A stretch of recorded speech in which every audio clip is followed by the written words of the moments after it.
Bismillahirrahmanirrahim. Assalamualaikum warahmatullahi wabarakatuh. Alhamdulillah, sallallahu ala sayyidina Muhammadin nabiyil ummi wa ala alihi wa sahbihi wasallam. Ahlan wa sahlan di halaqah Syekh Abdul Qadir. InsyaAllah, sebelum kita melakukan talaqi bersama di dalam halaqah, ada 4 hal yang perlu kita ketahui. 4 hal ini, yang pertama adalah ma'rifatut turuq.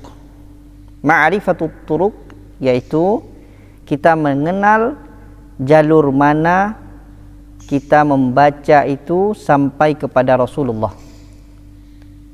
Di dalamnya, di dalam ma'rifatut turuq ada yang disebut dengan qiraat, ada yang disebut dengan riwayat, ada yang disebut dengan tariqah.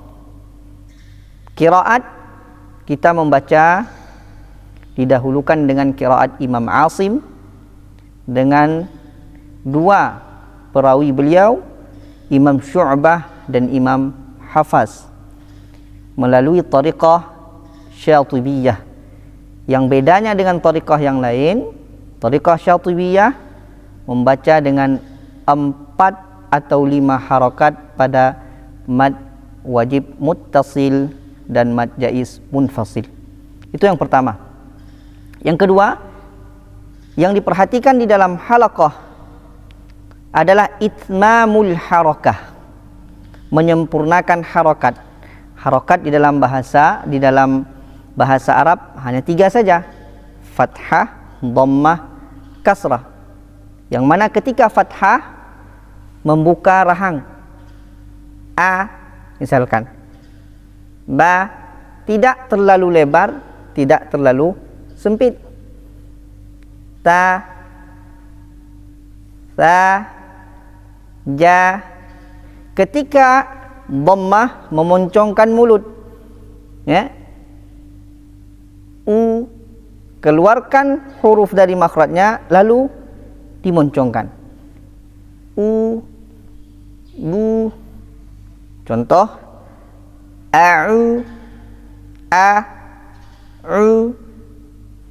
Lalu kasrah, menurunkan rahang bawah, bi, a'udzu bi. Hal seperti ini diperhatikan di dalam halaqah tatbiqi.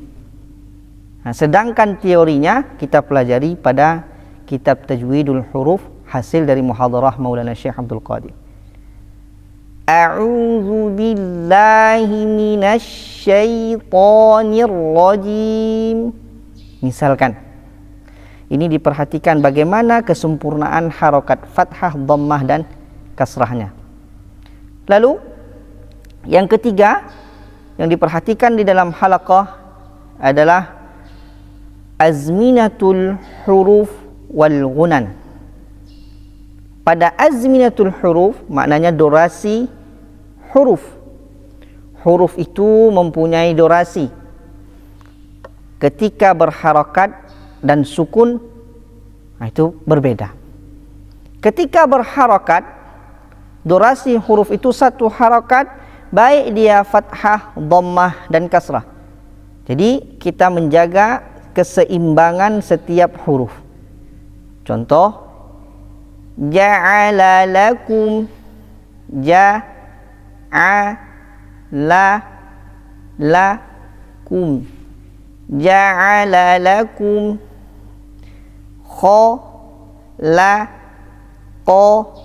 ku. Tidak boleh khalaqakum, la, satu-satu. Khalaqakum, seimbang apabila dia berharakat. Namun ketika huruf itu sukun, sakin, maka berbeda durasinya. Ada huruf yang panjang sekali seperti sin, as, ha, ah, huruf rakhawah. Ini durasinya juga harus seimbang. Contoh, bismillahirrahmanirrahim. Sin sukun dengan ha yang sakin, mesti seimbang. Ini diperhatikan di dalam azminatul huruf. Ada huruf itu pertengahan. Ada huruf itu ketika sukun panjang sekali. Ada pertengahan seperti ain sukun, nun sukun, tidak panjang sekali, tidak juga pendek sekali. An ada bainiyah, tidak panjang sekali juga tidak pendek sekali. Nah, ada juga huruf itu yang durasi ketika sukun itu pendek. Contoh hamzah, ya misalkan tidak mengalir suara. Nah, ini diperhatikan di dalam halaqah. Lalu jenjang yang kedua di dalam azminatul ghunan. Azminatul ghunan. Ghunnah itu punya jenjang. Ada yang disebut akmal, kamil, naqis, angqas. Akmal adalah ghunnah menjadi takaran utama yang paling panjang. Di sini masuk nun bertasydid, mim bertasydid, idgham bi ghunnah. Contoh, innallah, panjang sempurna sekali, maka disebut dengan akmal. Mayya, inna dengan mayya mesti sama, keseimbangan dan menyeimbangkan ini perlu bertalaki, berguru langsung. Lalu ada gunnah itu kamil.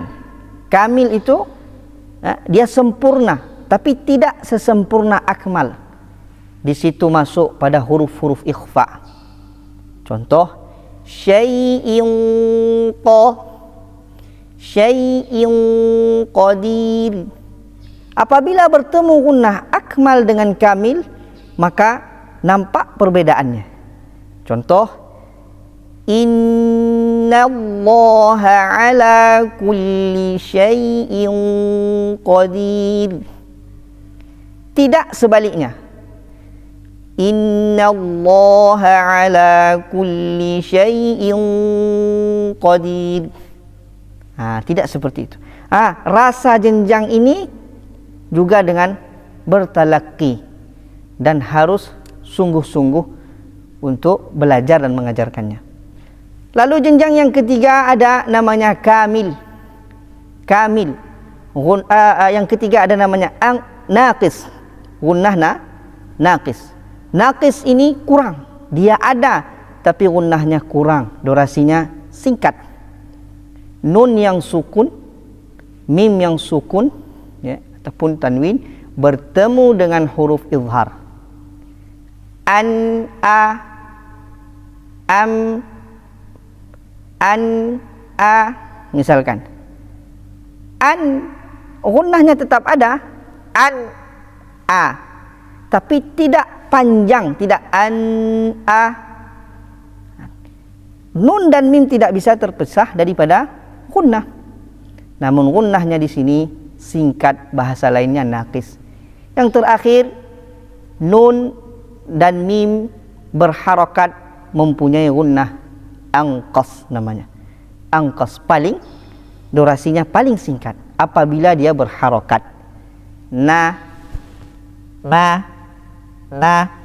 Dia tetap ada gunnah tapi paling singkat durasinya. Hal ini yang diperhatikan di dalam halaqah tatbiqi. Hal ini yang diperhatikan.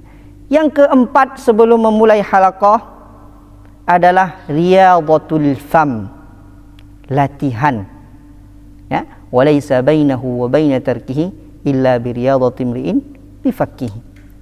Tidaklah antara seseorang itu dengan ilmu tajwid bisa dia pahami, bisa dia ucapkan dengan baik kecuali dengan latihan. Dengan latihan setelah diarahkan oleh gurunya. Jadi 4 hal ini sangat penting sekali sebelum kita masuk kepada talaqi tatbiti, kita harus mengetahui 4 hal ini.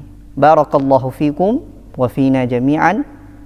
Allahumma thabbitna 'alal Qur'an hatta nalqak. Amin ya rabbal alamin. Sekian, lebih kurang saya mohon maaf. Assalamualaikum warahmatullahi wabarakatuh.